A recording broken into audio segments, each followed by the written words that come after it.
very pleased to have on the line with me Michael Fields. Michael, how are you doing? Good. How are you, Tim? Well, good. You have a really interesting piece that was in Complete Colorado recently. And Complete Colorado is just a great news source. They aggregate news from all over the state. But you have written a piece regarding the title's Legislators to Blame for Crumbling Roads, Not Our Taxpayers' Bill of Rights. And so, Michael, you are on the forefront of this battle. TABOR, our Taxpayers' Bill of Rights, is under assault. And many of the things they say is it's constricting the ability to raise money to fix our roads. What say you? Well, I say it's a lack of prioritization. The legislature has a lot of money. They have a $32.5 billion state budget. It's going up $1 billion every year. And they seem to never get around to funding what is the number one priority for most Coloradans right now, which is fixing our roads. And so, I wanted to have this piece that I wrote in response to one of the liberal groups, Colorado Fiscal Institute, wrote an article saying US 36, had that collapse, blame TABOR. And I said, no, legislators are the ones, one, that have oversight on that. Two, they want to push this taxpayer bill of rights timeout where they want to take our refunds. We're not even sure that money would go to roads, even though they say so. So I think looking at history, and that's what I wanted to point out, was looking at history and all the promises they've made about fixing our roads haven't come to fruition. Well, and what you're referencing there is it's been referred by the state legislature to the ballot this year. It's Proposition CC. And basically the question is, can bureaucrats, politicians, and interested parties, can government keep our tax refunds forever? And even if we decided that we wanted to say, hey, okay, you can have our tax refunds, I think there's something almost immoral that we're saying, hey, you can keep our kids' tax refunds as well. There's something that I think is really wrong with Proposition CC. What do you think?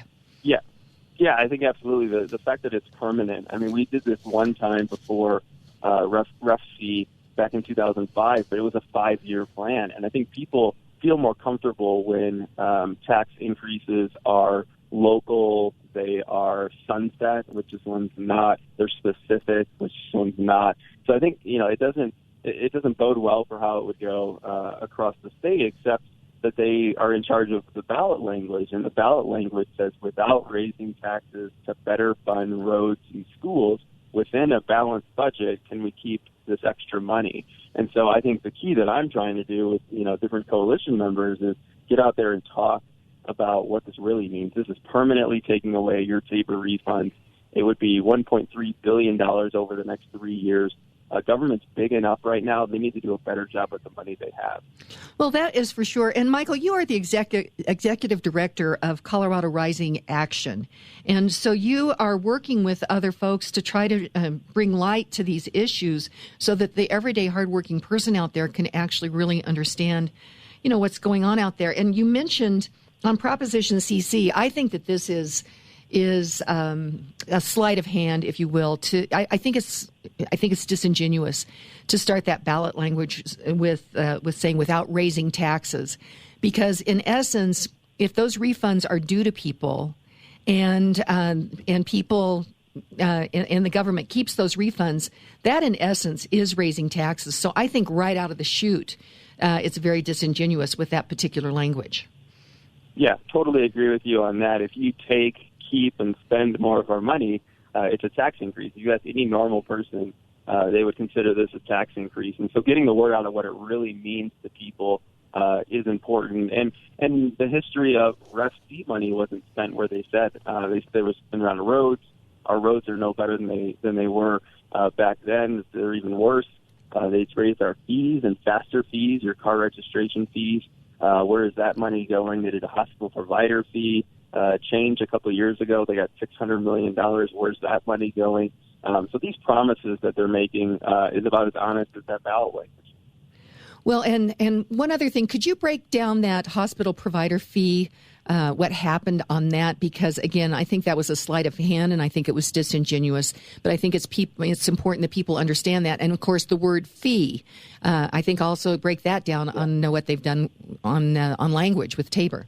Yeah, so with the Taxpayers Bill of Rights, you can have fees, and these fees would be like, I would go to the park and pay $5, and that fee would go towards maintaining the park, or an enterprise, which is like CU, University of Colorado, that we don't want everything counting within state budget. Well, the hospital provider fee was actually a tax that they put on hospital beds, and it was in the general fund, and they said, you know what, we keep hitting that TABOR cap and would have to refund money, and we don't want to do that, so we're just going to come up with, $800 million that we're going to take outside of the general fund and just create this enterprise. And this is something that they're going to use moving forward. If you remember the family leave bill that ended up dying this year that will be back in future years, they just wanted to create an enterprise, raise $1 billion of taxes, but because it's outside of the general fund, the courts allow them to do that. And so it's a really dangerous part of it. And it's almost, we need to go back at some point and say, look, if there's going to be some kind of big fee over $50 or $100 million, if people should vote on that. It's getting around the spirit of TABOR in order to do this. And so they basically just took an extra $600 to $800 million outside of the budget, and people voted for it, and voters didn't get a say in it. And so I think that's something we need to watch very closely. They're going to continue to do this to get around TABOR, especially when we tell them no on these tax refunds and on tax increases to our income tax. Well, and I really think that Coloradans have spoken when we saw these two big tax measures that went down this last November. And so people across the board say, we want to be a lower tax state. And I think that, Michael, that is one of the reasons why we've had good economic growth, is because we've been able to kind of tap down on this potential runaway government spending. Yeah, and you look at it, you guys were talking about the debate.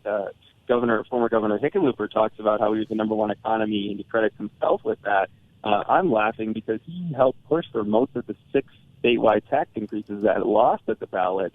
At least 4 of them he was in favor of. And what would our state be like if we had those $4 billion tax increases? I think TABOR has been enormously successful in terms of keeping us prosperous, because voters do get to weigh in, and legislators all want more money, and voters say, you know what, if you make a good case to us, maybe, but they haven't done that yet. And so I'm somebody who grew up in Illinois, and they raise taxes all the time, and if chase businesses and people out of the state, they're in a dire circumstance financially. I don't want to see that happen here in Colorado, too.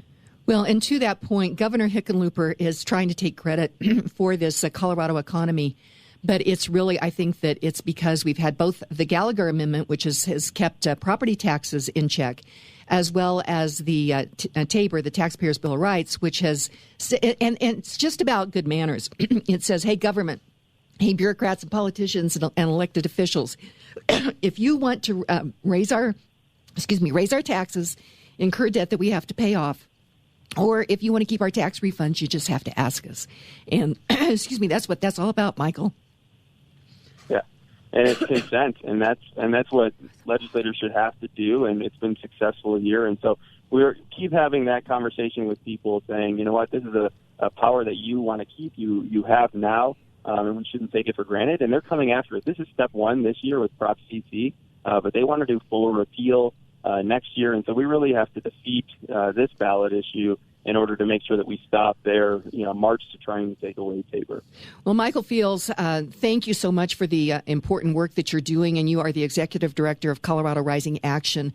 So thank you so much, and people can find your piece at Complete Colorado, and then just click on the banner at the top, and that'll bring up all the original content. So thank you so much, Michael.